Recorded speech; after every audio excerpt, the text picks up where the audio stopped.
Bonjour à tous et à toutes, c'est Seber pour le site et la chaîne Pigment Assembly et on se retrouve aujourd'hui pour une vidéo astuce sur comment bien défendre son territoire. Donc ce qu'il faut savoir déjà dans un premier temps, c'est qu'on débloque un nouveau territoire tous les 5 niveaux jusqu'au niveau 35. Donc vous voyez, on peut avoir jusqu'à 7 territoires. Ensuite, à l'intérieur de chaque territoire, il y a un niveau de difficulté. Donc au départ, on est en difficulté 1. Ensuite, on peut améliorer pour 50 pièces d'or le niveau 2. Pour une quinzaine, il me semble, de gemmes, de prismes, pardon, on peut augmenter le difficulté niveau 3. Et pour 25 prismes, on peut augmenter niveau 4. Donc, ce qu'il faut savoir, c'est que suivant le niveau de difficulté, la forme du territoire, vous voyez, peut changer. Donc ça va vous aider par la suite suivant la configuration que vous allez choisir. Donc je vais vous expliquer après plusieurs exemples de configurations qui fonctionnent bien pour moi. D'ailleurs je vous invite en commentaire si vous avez des configurations de défense qui fonctionnent plutôt pas mal à poster en commentaire, ça peut toujours aider certains.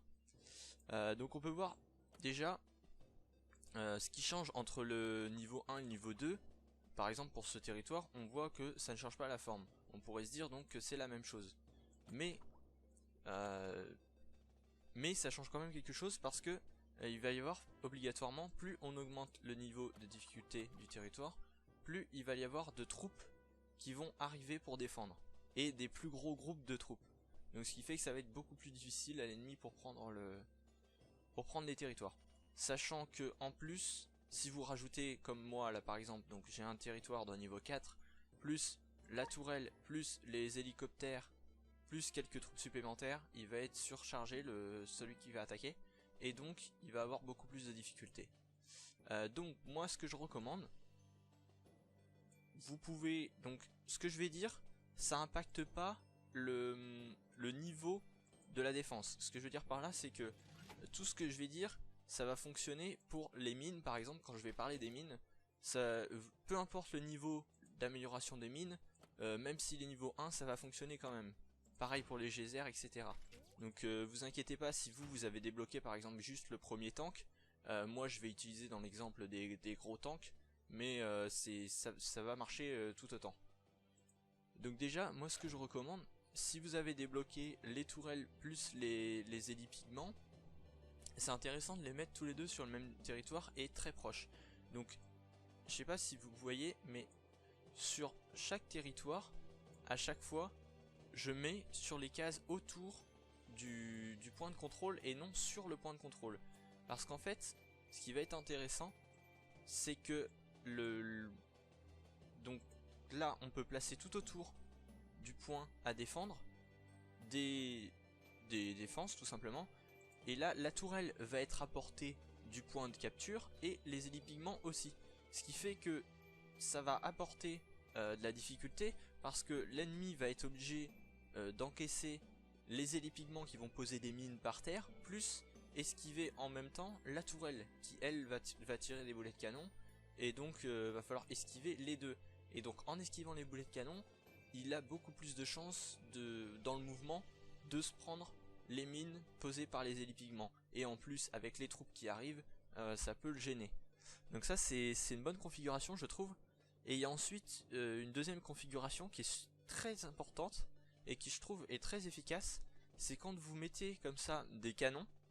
Je vous conseille là avec de les mettre non pas sur le point de capture mais un point après et en ligne droite, surtout pas sur les côtés, parce qu'en fait il va être à portée du point de capture, donc il va balancer des boulets de canon roulants toutes les secondes, ou je sais plus exactement l'intervalle de tir, et en même temps l'ennemi ne va pas pouvoir attaquer le canon tant qu'il n'aura pas fini de capturer le territoire. Donc ça c'est important.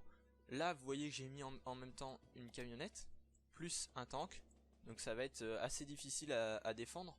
Sur ce territoire j'arrive généralement à défendre très facilement, parce que la camionnette roule très très vite, et donc il va se privilégier sur la camionnette, et obligatoirement il va se prendre un boulet de canon ou du tank ou du canon. Donc ça c'est super important.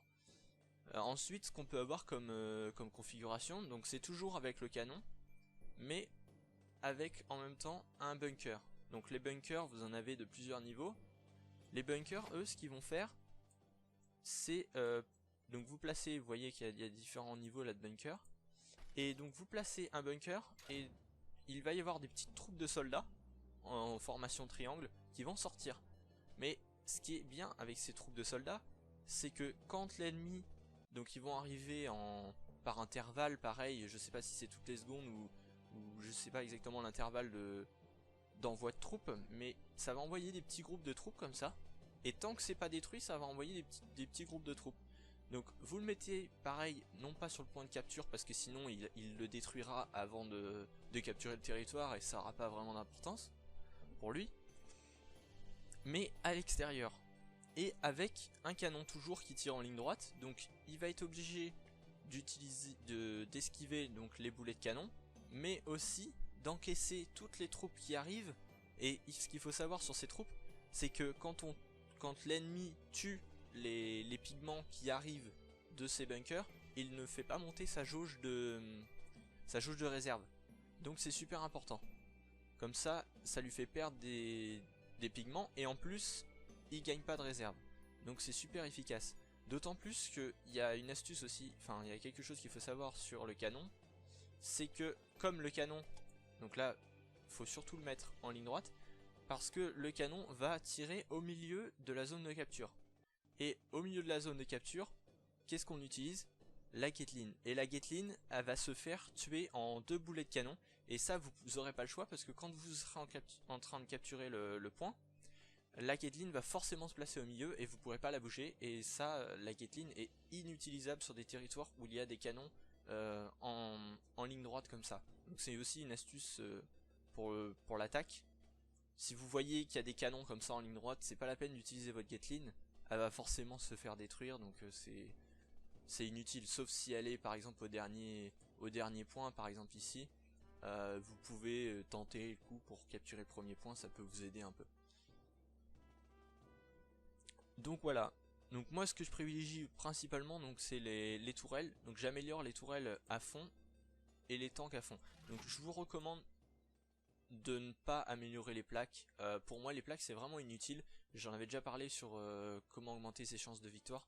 Les plaques pour moi c'est vraiment inutile parce que c'est trop facilement esquivable par rapport aux mines, où les mines par exemple on les voit pas forcément très bien, je trouve. Alors après les antennes Tesla c'est super pratique, mais pour l'instant j'en ai pas vraiment l'utilité, donc je les ai pas augmentées. Moi ce que je privilégie principalement c'est surtout les tourelles, parce qu'arrivé à un certain niveau elles vont avoir une cadence de tir assez élevée et un taux de mobilité assez élevé aussi, et donc ça va l'adversaire va être tout le temps être obligé en fait de courir en permanence. Et si vous rajoutez à cela un tank qui roule assez vite, ou une camionnette, parce que l'avantage des camionnettes c'est qu'elles roulent à une vitesse folle, elles traversent tout la carte à une vitesse folle dans tous les sens, et donc il va devoir esquiver et il va forcément ou se prendre la camionnette ou se prendre les boulets de canon, ou alors il va avoir beaucoup de difficultés à les battre, et donc il va perdre du temps et des troupes, donc beaucoup plus de chances de défense. Donc moi ce que je suis en train d'augmenter là en ce moment, c'est surtout les bunkers. Au début je les avais pas du tout montés, mais j'ai trouvé ça super intéressant. Donc ce que je privilégie moi, c'est bon, bien sûr, dès que vous avez débloqué des nouvelles places pour des nouveaux emplacements pour les territoires, je vous conseille de les acheter tout simplement, hein. Ça faut tout le temps l'avoir au maximum dès que vous pouvez.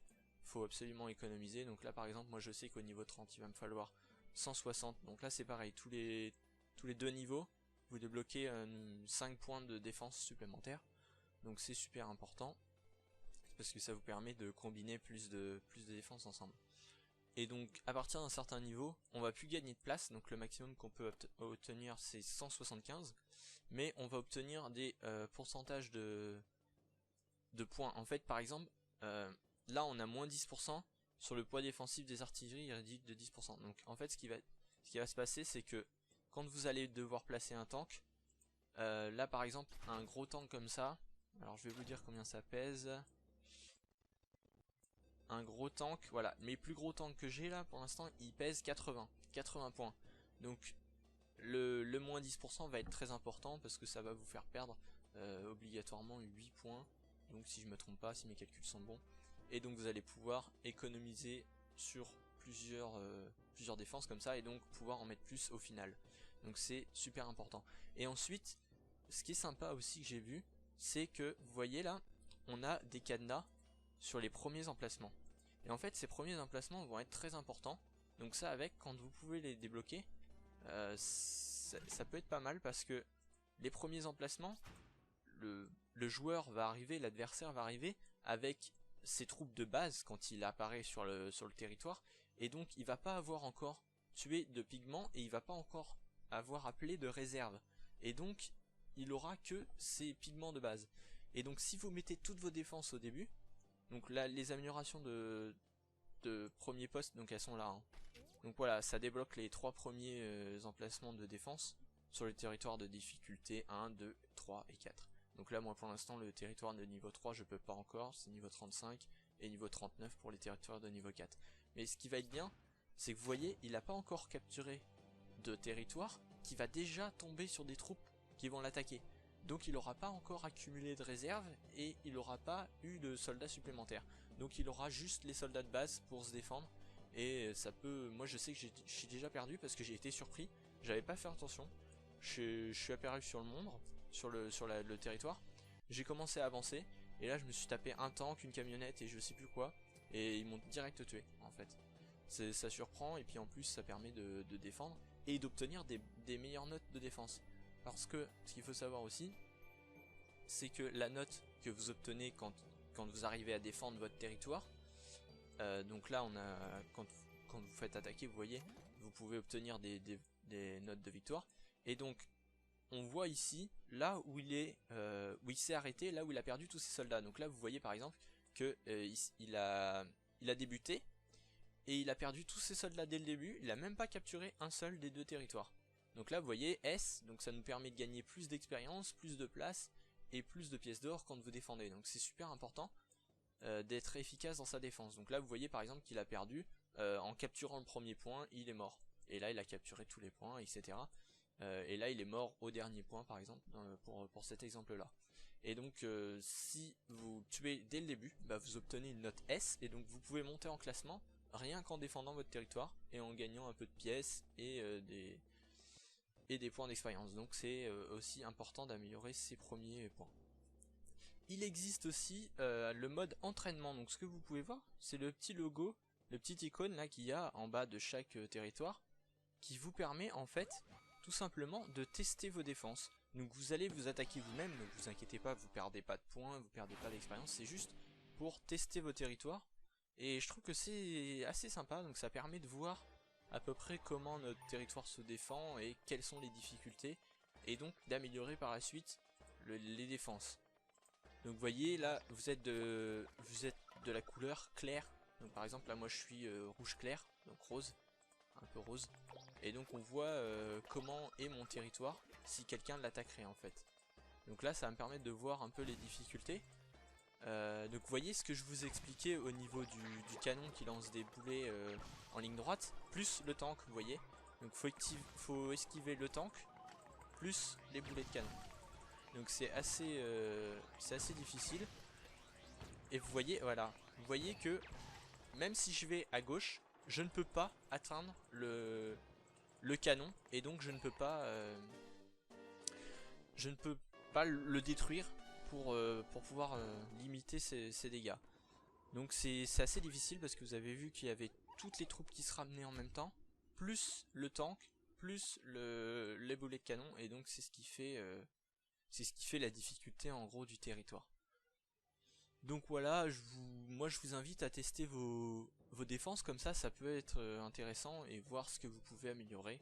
Parfois il y a des trucs qui se placent pas forcément comme on pense, et donc ça nous permet de les changer. Voilà, c'était tout pour cette vidéo sur comment défendre son territoire. Je vous invite à liker ou non la vidéo et surtout à dire en commentaire pourquoi vous avez aimé ou non la vidéo. Et surtout à vous abonner à la chaîne pour avoir plus d'actu sur le jeu Tactile Wars. Voilà, c'était Saber et à bientôt.